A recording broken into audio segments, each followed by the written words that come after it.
We are going to read from the Gospel of Luke chapter 7 verses 11 onwards. Look எழுதின சுவிசேஷம் 7ஆம் அதிகாரம் 11ஆம் வசனத்திலிருந்து சில வசனங்களை நாங்கள் வாசிக்க போகிறோம். கவனமாக கேட்பீங்கள் என்று சொன்னால் நிச்சயமாகவே வாழ்க்கையில் ஒரு மாறுதலை இயேசு செய்வார். தேவன் இந்த இடத்துல இருக்கிறார். The Lord is in this place because the word of God says where two or three gather in my name I am there. 2-3 பேர் என் நாமத்தில் எங்கே கூடுகிறீர்களோ அங்கே நான் இருக்கிறேன் என்று சொன்னவர் இந்த இடத்துல இருக்கிறார். ஆகவே God is going to perform miracles this night too. இந்த இரவு வேளையிலே ஆண்டவர் அற்புதங்களை செய்வார் என்பதை விசுவாசிக்கிறேன். கவனமாக கேளுங்கள். 11ஆம் வசனத்திலிருந்து வாசிக்கிறேன். மறுநாளிலே அவர் நாயின் என்னும் ஊருக்கு போன அவருடைய சீஷர் அநேகரும் திரளான ஜனங்களும் அவருடனே கூட போனார்கள். அவர் ஊரின் வாசலுக்கு சமீபித்த போது மரித்து போன ஒருவனை அடக்கம் பண்ணும்படி கொண்டு வந்தார்கள். அவன் தன் தாய்க்கு ஒரே மகனாயிருந்தான். அவளோ கைம்பெண்ணாயிருந்தாள். ஊராரில் வெகு ஜனங்கள் அவளுடனே கூட வந்தார்கள். கர்த்தர் அவளை பார்த்து அவள் மேல் மனதுருகி அழாதே என்று சொல்லி கிட்ட வந்து பாடையை தொட்டார். அதை சுமந்தவர்கள் நின்றார்கள். அப்பொழுது அவர், வாலிபனே எழுந்திரு என்று உனக்கு சொல்லுகிறேன் என்றார். மரித்தவன் எழுந்து உட்கார்ந்து பேசத் தொடங்கினான். அவனை அவன் தாயினிடத்தில் ஒப்புவித்தார். இந்த இடத்துல நாங்கள் பார்க்கிறோம் இயேசு கிறிஸ்துவோடு கூட 11ஆம் வசனத்தில் பார்க்கிறோம் அவருடைய சீஷர் அநேகரும். அவருடைய சீஷர்ல அநேகர் என்று சொல்லும் வேளையில இயேசுக்கு 12 சீஷர்கள் மாத்திரம் இருந்ததாக வேதத்தில் சொல்லவில்லை. அதற்கு பின்பதாக நீங்க பார்க்கும் வேளையில வேதாமத்தில் படித்து பார்க்கும் வேளையில அதிகமாக இருந்த நம்பர்ஸ் என்னன்னு சொன்னா 500 disciples. இயேசுக்கு 500 சீஷர்கள் இருந்தார்கள் என்று சொல்லி நாங்கள் காணக்கூடியதா இருக்கிறது.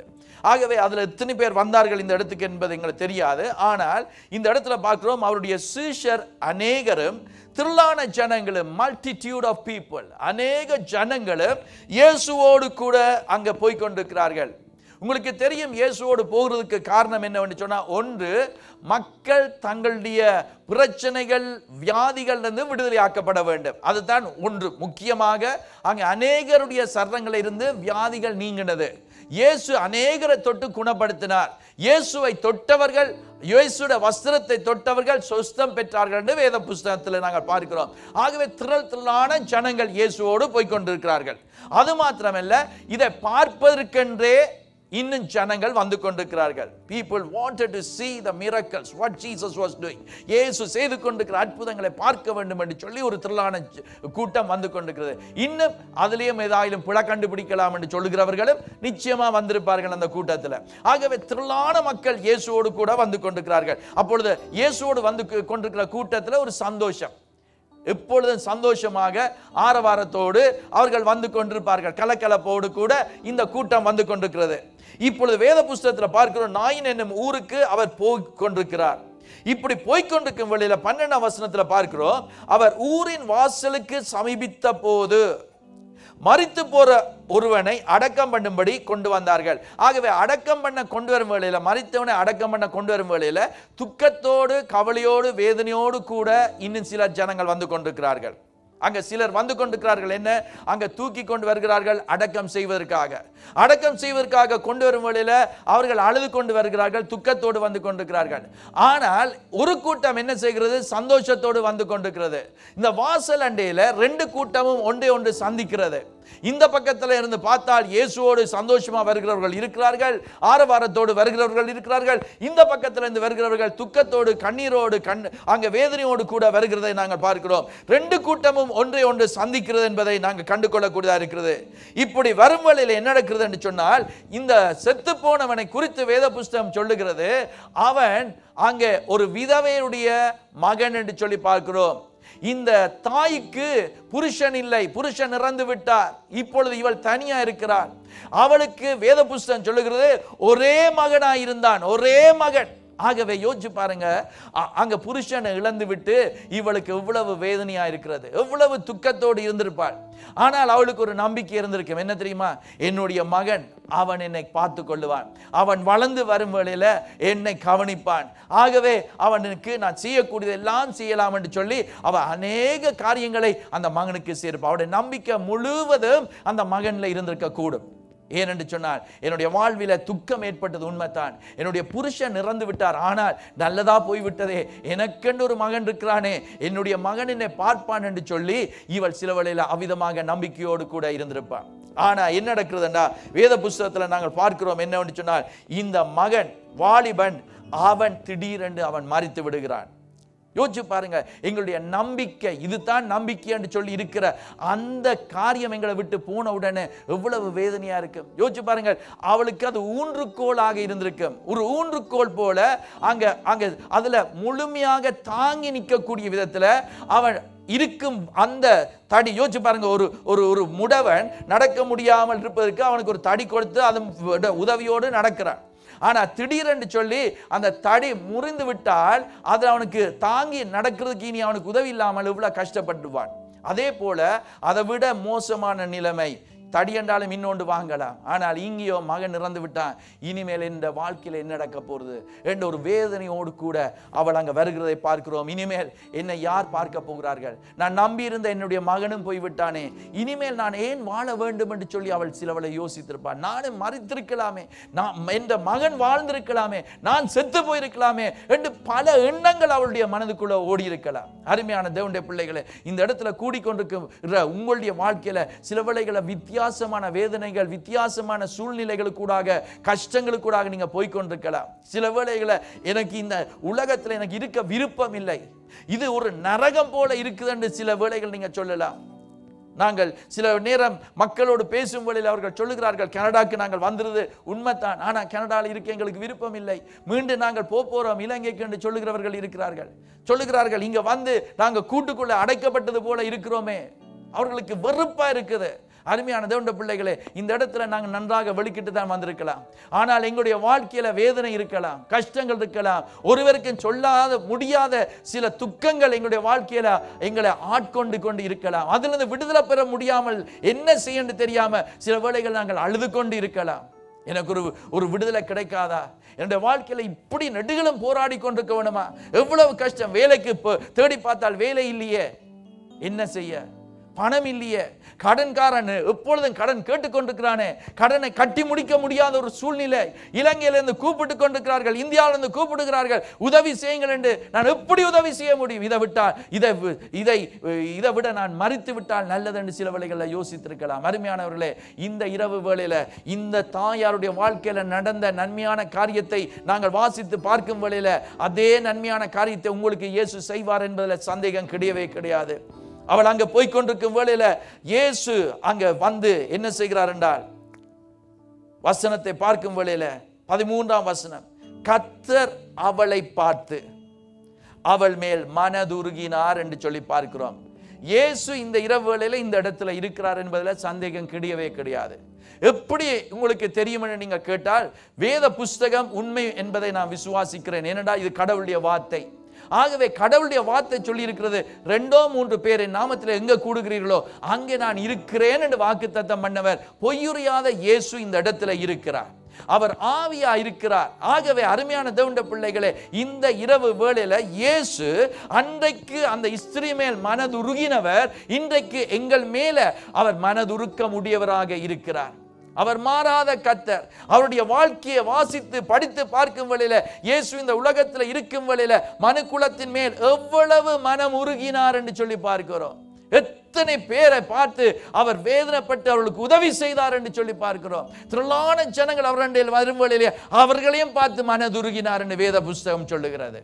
அருமையான தேவனுடைய பிள்ளைகளே, இந்த இஸ்திரியை பார்த்து அவர் மனதுருகின தெய்வம் இந்த இரவுகளிலேயும் எங்களுடைய இருதயத்தை அவர் பார்க்கிற தெய்வமாக இருக்கிறார். மனுஷன் முகத்தை பார்க்கிறான், ஆனா கடவுளோ எங்களுடைய இருதயத்தின் நினைவுகளை அறிந்தவர், எங்களுக்கு உதவி செய்ய வேண்டும் என்று இந்த இரவுகளில் இருக்கிறார். உங்களுடைய தேர்வு எதுவா இருக்கலாம், இன்றைக்கு நாளைக்கு அல்ல, இன்றைக்கே இயேசு அற்புதத்தை செய்வார் என்று நீங்க விசுவாசித்தால் நிச்சயமா செய்வார்.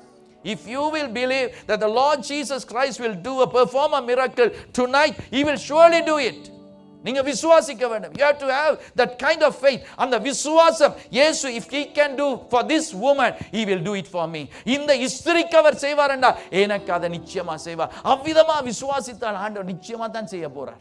ஆகவே அருமையானவர்களே, அவர் மனதுருக்க முடியவராக அங்க நாங்கள் பார்க்கக்கூடியதாக இருக்கிறது. அடுத்தது என்னவென்று சொன்னால், அவர் சொல்லுகிறார், அழாதே என்று சொன்னார்.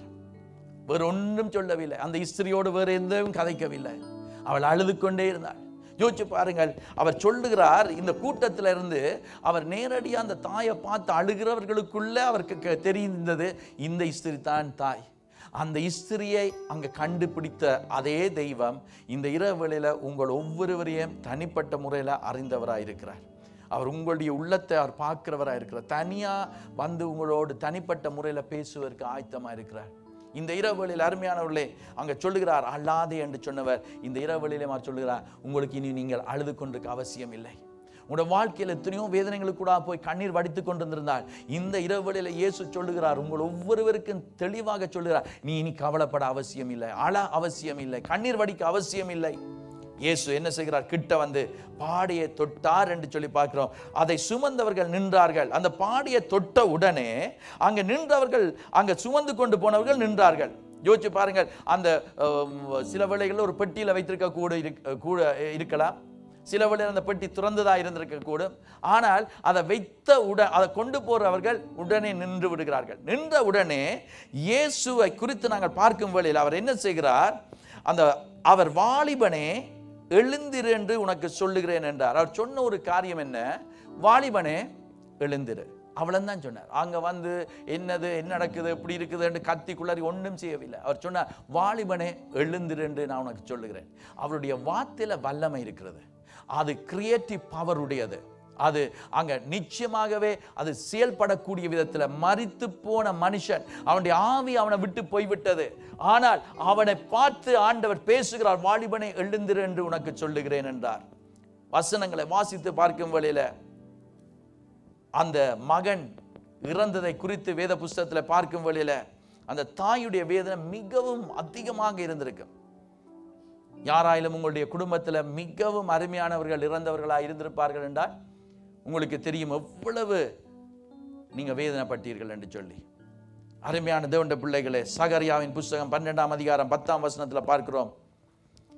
அங்க ஒருவன் தன் ஒரே பேரானவனுக்காக புலம்புகிறது போல, ஒரே பிள்ளைக்காக அழுவது போல என்று சொல்லி நாங்க காணக்கூடியதா இருக்கிறது. அங்க அந்த 10ஆம் வசனம் கடைசி பகுதியில் இதை பார்க்கலாம். அப்படி என்றால் இந்த ஸ்திரீ எவ்வளவு கதறி இருப்பான்னு நீங்க பார்க்குறீங்க. அவ்வளவு வேதனையின் மத்தியில இயேசு ஒரு வார்த்தையை சொல்லும் வழியில் அவள் எதிர்பார்த்து கொண்டிருக்கிறார். எதிர்பார்ப்போடு என்ன நடக்க போகுது?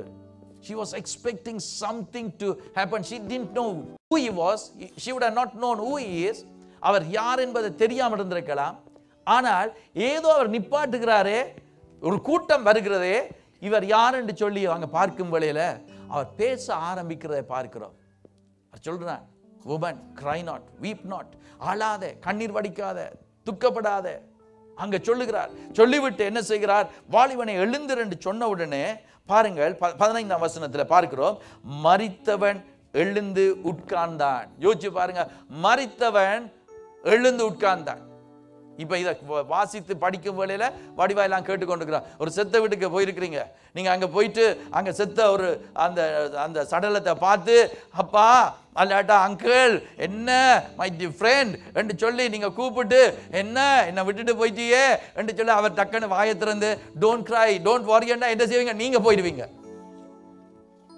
அல்லாட்டா ஓகே ஒரு அப்பா கண்ணை திறந்து வரண்டா ஓகே அது ஐயோன்னு கத்திக்கொண்டு போயிடுவீங்க. யோசிச்சு பாருங்க, அந்த கூட்டத்துக்குள்ள எப்படி இருந்திருக்குமே எனக்கு தெரியாது. செத்தவன் எழும்பைக்க ஆக்கள் என்ன செய்தாங்கன்னு தெரியாது. ஆனா தாய்க்கோ ஒரு சந்தோஷம். இந்த இரவுகளில் உங்களோட வாழ்க்கையில நீங்க சில வேளைகளில் சில காரியங்களை இழந்திருக்கலாம். எல்லாம் முடிந்ததுன்னு யோசிக்கலாம். That's it. It's over. எல்லாம் முடிந்தது. இன்றைக்கு அருமையான சகோதரன் திரும்ப திரும்ப பல கதைகளை சொல்லும் வேளையில சொன்னார், அங்க 99 முறை நடந்தது, 100வது முறை நடக்க போனது, 7 தடவை எத்தனையோ தடவை இப்படியாக ட்ரை பண்ணது, பிறகு இப்படி வெற்றி பெற்றது. ஒவ்வொரு காரியங்களையும் பார்க்கும் வேளையில தோல்வி தோல்வி தோல்வி தோல்வி இருந்தது என்று சொல்லி பார்க்கிறோம். ஆனா விடாமல் நின்றபடினால வெற்றி கிடைத்தது என்று சொல்லி பார்க்கிறோம். பல கதைகளை சொன்ன அதை எங்களோட விசுவாசத்தை தட்டி எழுப்பி இருக்கும். இன்றைக்கு நீங்க எத்தனையோ தடவை எத்தனையோ காரியங்களை செய்து எல்லாம் தோல்வி அடைஞ்சிருக்கலாம். ஆனா இன்றைக்கு ஆண்டவர் அதிசயத்தை செய்ய போறார் என்பதை விசுவாசிக்கிறேன். இவன் எழுந்து உட்கார்ந்தது மாத்திரமல்ல, அடுத்த வசனத்தை மிச்சத்தை வாசித்து பார்த்தீங்கன்னா அவன் பேச தொடங்கினான், அவன் கதைக்க ஆரம்பித்து விட்டான். அருமையான தேவனுடைய பிள்ளைகளே, வசனத்தை பார்க்கும் வேளையில அவன் எழுந்து உட்கார்ந்தது எங்களுக்கு தெரியும், உயிர் வந்து விட்டது. அடுத்தது அவன் கதைக்க ஆரம்பிக்கிறான், அவனுக்கு நிச்சயமா உயிர் இருக்குது, எல்லாரும் கண்டு கொள்ளக்கூடியதாக ஒரு அதிசயம் நடக்கிறத நாங்கள் காணக்கூடியதாக இருக்கிறது. அருமையான தேவனுடைய பிள்ளைகளை, இதுதான் நாங்கள் பார்க்கிறோம். இந்த பாடியை தொட்டார், அவனை குழியில கொண்டு போய் போட விடவில்லை என்று சொல்லி நாங்கள் பார்க்கிறோம். அவன் குழியில இறங்க விடவில்லை. ஆண்டவருடைய வசனத்தை வாசித்து பார்க்கும் வழியில, யோபின் புஸ்தகம் 33ஆம் அதிகாரம் 24ஆம் வசனத்தை வாசித்து பார்க்கும் வழியில, குழியில் இறங்காத படிக்கு அவர் எங்களை பாதுகாக்க வல்லவராய் இருக்கிறார். இன்றைக்கு நீங்க கீழே போகிறவர்களா இருக்க மாட்டீங்க, மேல் நோக்கி வருகிறவர்களா இருப்பீர்கள். இயேசு அதைத்தான் காரியங்கள் செய்ய வல்லவராயிருக்கிறார். நீங்கள் எப்பொழுதும் ஜெயத்தை பெற்றுக்கொள்வீர்கள், வெற்றியை பெற்றுக்கொள்வீர்கள். நீங்க தோல்வியை பெற்றுக்கொள்ள அடைந்து கொண்டிருக்க அவசியம் கிடையவே கிடையாது. உங்களோட மைண்ட்ல யோசிக்க கூடாது, இதுதான் எங்களோட ஃபேமிலியில் நடந்தது. சிஸ்டருடைய டெஸ்டிமனியை கேட்டோம், என்னென்னா என் ஃபாதருக்கு அது இருந்தது, என் ஃபேமிலியில் இப்படி இருந்தது, ஆகவே எனக்கும் இப்படி வந்து விட்டது. ஆனால் அவருடைய விசுவாசம் என்ன செய்தது தெரியுமா? இந்த கேன்சர் என்னை கொள்ளாது, இந்த கேன்சர் நிமித்தம் நான் மரிக்க போவது இல்லை என்று சொல்லி விசுவாசித்தாள். இன்றைக்கு ஆண்டவர் அற்புதத்தை செய்தார். அங்க போய் செக் பண்ணி எல்லாம் பார்க்கும் வழியில ஆண்டவருடைய அதிசயத்தை நாங்கள் கண்டு கொள்ளக்கூடியதா இருக்குது. If God can do to this sister a miracle, he'll surely do it to you too. உங்களுக்கும் அவர் அந்த அற்புதத்தை செய்வார் என்பதில் சந்தேகம் கிடையவே கிடையாது. ஆண்டவர் அற்புதங்கள், no need to have only cancer. Cancer தான் இருக்கணும் இல்லை, உங்களுக்கு இன்றைக்கு என்ன ப்ராப்ளம் இருக்குது, என்ன வியாதி இருக்குது, என்ன கஷ்டம் இருக்குது, குடும்பத்தில் என்ன இருக்குது, வேதனை இருக்குது, சில வேளைகள் எல்லாம் தோல்வியா இருக்கலாம். இயேசுவை நம்புற பிள்ளைகள் ஒரு பொழுதும் கைவிடப்படுவதே கிடையாது. ஆண்டவருடைய வசனத்தை பார்க்கும் வேளையில நாங்கள் பார்க்கிறோம் என்னவென்று சொன்னால், இவனை உயிரோடு எழுந்து அவன் உட்கார்ந்து பேச தொடங்கின உடனே அவனை அவன் தாயினிடத்தில் ஒப்புவித்தார் என்று சொல்லி பார்க்கிறோம். தாயிடத்துல ஒப்புவிக்கிறதை காணக்கூடியதா இருக்கிறது. அருமையான தேவனுடைய பிள்ளைகளே, இன்றைக்கு நீங்க என்னென்ன காரியங்களை எல்லாம் இழந்து போய் அங்க நீங்க வேதனையோடு வந்திருந்தாலும் ஆண்டவர் எல்லாத்தையும் திரும்ப தருவார். விசேஷமாக எரேமியாவின் புஸ்தகம் 31ஆம் அதிகாரத்துக்கு திருப்பிக் கொள்வோம் என்றால், ஜெரமாயா சாப்டர் 31 16ஆம் 17ஆம் வசனம், verses 16 and 17. அங்க சொல்லப்படுகிற வசனத்தை நான் வாசிக்கிறேன், கவனமாக கேளுங்கள்.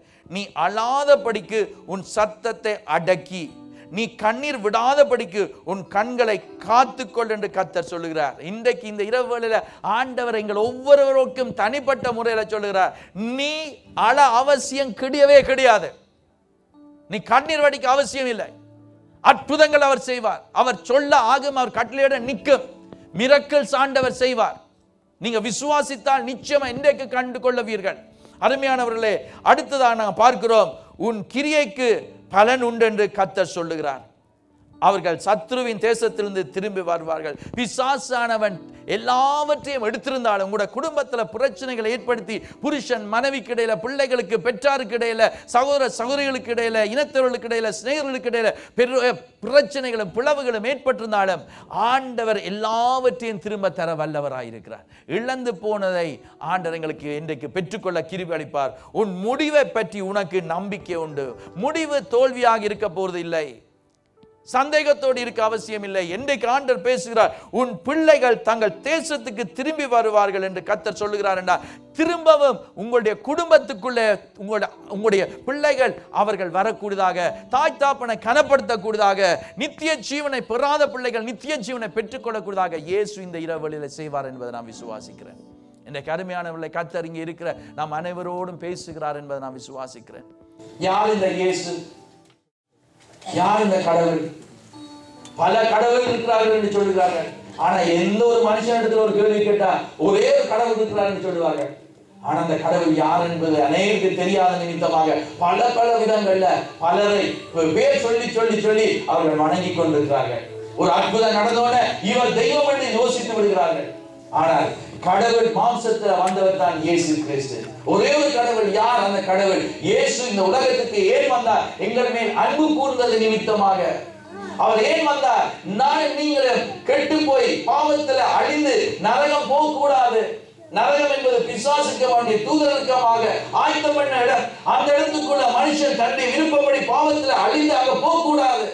அங்கிருந்து அவன் காக்கப்பட வேண்டும், அவன் பாதுகாக்க வேண்டும் என்று சொல்லி பரிசுத்தர் தெய்வம் அவர் இந்த உலகத்துக்கு வருகிறார். அவர் வந்து என்ன செய்கிறார்? என்னுடைய பாவங்களுக்காக, உங்களுடைய பாவங்களுக்காக அவர் சிலுவையில அடிக்கப்படுகிறார். சாதாரணமாக அடிக்கப்படவில்லை. அவருடைய சர்ரம் எனக்காக உங்களுக்காக பிட்கப்பட்டது என்றால் சவுக்கினாலே அவரை அடித்தார்கள். அவருடைய சர்ரம் எல்லாம் பிட்கப்பட்டது. அவருடைய சர்ரத்துல காயங்கள் ஏற்பட்டது மாத்திரமல்ல, அவருடைய தலையில ஒரு முள்மூடியை போட்டு அடித்தார்கள். அவருடைய சர்ரத்தை பார்க்கும் வேளையில பார்க்க முடியாத அளவு வேதனை, அவ்வளவு கொடூரமான நிலையில அவர் இருக்கிறார். அவரை கொண்டு வந்து சிலுவையில் அடித்தார்கள். அவர் அங்கே மரித்தார். ஆனால் 3ஆவது நாள் உயிரோடு எழுந்து விட்டார். என்னத்துக்காக மரித்தார்? என்னுடைய பாவங்களுக்காக, உங்களுடைய பாவங்களுக்காக. அவருடைய சர்ரத்தில் ஏற்பட்ட காயங்கள் மூலமாக வேத புஸ்தகம் சொல்லுகிறது, அவருடைய தழும்புகளால் நாங்கள் குணமாக்கப்பட்டிருக்கிறோம். ஆகவே தான் அவருடைய சர்ரத்தில் அங்கே பாவத்தை மாத்திரம் சுமக்கவில்லை, எங்களுடைய வியாதியை நீக்கினார், சமாதானத்தை எங்களுக்கு தந்தார். சமாதானம் இல்லை, நிம்மதி இல்லை, சந்தோஷம் இல்லை. வாழ்க்கையில பணம் இருக்கலாம் அருமையானவர்களே, சில வேளைகளில் எல்லாம் இருந்தாலும் ஒரு தனிமை சில வேளைகளை எங்களை வாட்டி கொண்டிருக்கும். எங்களுடைய குடும்பத்தினர் இருப்பார்கள், வீட்டில் தான் இருப்பார்கள், ஆனால் சில வேளையில் அந்த லோன்லினஸ், அந்த தனிமை சில வேளைகளை எங்களை வாட்டி கொண்டிருக்கும். அந்த தனிமையை நீக்க வல்லவர் இயேசு ஒருவர் தான். அந்த வெற்றிடத்தை நிரப்பக்கூடியவர் இயேசு ஒருவர் தான். இந்த இரவு வேளையில் அருமையானவர்களே, நாங்கள் பார்க்கிறோம் இயேசு 3ஆவது நாள் உயிரோடு எழுந்தவர். இன்றைக்கும் அன்றைக்கு இப்படி அந்த ஸ்திரிக்கு மனமுருகி காரியங்களை செய்தாரோ, அதே மாதிரி அவர் நேற்றும் இன்றும் என்று மாறாதவராக இருப்பதனால இன்றைக்கும் அற்புதங்களை செய்ய வல்லவராக இருக்கிறார். நிச்சயமா செய்வார். நீங்க கேட்குறீங்களா, நடக்குமா? நிச்சயமா நடக்கும். என்னுடைய வாழ்க்கையில் நான் பார்த்திருக்கிறேன், ஆண்டவர் அற்புதத்தின் மேல் அற்புதங்கள் செய்து கொண்டே இருக்கிறார், அதிசயங்கள் செய்து கொண்டிருக்கிறார். குடும்பங்கள், பிரிந்த குடும்பங்கள் ஆண்டவர் ஒன்று சேர்க்க வல்லவராக காரியங்களை நடப்பித்திருக்கிறார். அருமையான தேவனுடைய பிள்ளைகளே, இன்றைக்கு நீங்க விசுவாசிப்பீங்கன்னு சொன்னா இயேசு உங்களை நிச்சயமாகவே ஆசீர்வதிக்க வல்லவராக இருக்கிறார். வேத புஸ்தகம் சொல்லுகிறது, நம்முடைய பாவங்களுக்காக அவர் மரிக்கும் வேளையில அவருடைய சர்ரத்தில் ஏற்பட்ட காயங்கள்னால எங்களுடைய சர்ரத்தில் இருக்கிற வியாதிகள் நீக்கப்படக்கூடியதாக செய்து மாத்திரமல்ல, வேத புஸ்தகம் சொல்லுகிறது, இலகுவாக அவரை ஏற்றுக்கொள்ளுகிறவர்கள் எப்படி ஏற்றுக்கொள்ளலாம்? இயேசுவே என் உள்ளத்துக்குள் வாரும் என்று கூப்பிட வேண்டியதுதான், அவ்வளவுதான். இயேசுவே இந்த பாவங்களை மன்னியும் என்று சொல்ல வேண்டியதுதான். அவர் மன்னிக்க ஆயத்தமா இருக்கிறார். ஏதோ கஷ்டப்பட அவசியம் இல்லை. இயேசுடைய இரத்தம் சகல பாவங்களை நீக்கி நம்மை சுத்திகரிக்க என்று வசனம் சொல்லுகிறது. நாங்கள் எங்களை வேதனைப்படுத்த அவசியம் இல்லை, கஷ்டப்படுத்த அவசியம் இல்லை. ஏதோ இப்படி எல்லாம் செய்ய வேண்டும் என்றது ஒன்றுமே கிடையாது. இருக்கிற வண்ணமா நீங்க வாருங்கள், அதுதான் இயேசு சொல்லுகிறார். இருக்கிற வண்ணமா நீங்கள் வாருங்கள். என்னிடத்துல வருகிறவனை நான் புறம்பே தள்ள மாட்டேன் என்று இயேசு சொல்லுகிறார். எப்பேற்பட்ட பாவம் செய்திருந்தாலும், எப்பேற்பட்ட பாவத்தில் நாங்கள் வாழ்ந்து கொண்டிருந்தாலும், இந்த இரவுகளில் இயேசுவே இந்த பாவங்களை எனக்கு மன்னியும், இயேசுவே என்னுடைய கடவுளாக நீர் என்னுடைய உள்ளத்துக்குள் வந்து இரும் என்று சொல்லி கூப்பிட்டால் போதும், இயேசு எங்களுடைய உள்ளத்துக்குள் வருவா. அவர் சமாதான பிரபு என்று சொல்லி வேத புஸ்தகத்தில் நாங்கள் பார்க்கிறோம். சமாதானம் இல்லையா? சமாதானத்தை கொடுக்கக்கூடியவர் இயேசு ஒருவர் தான்.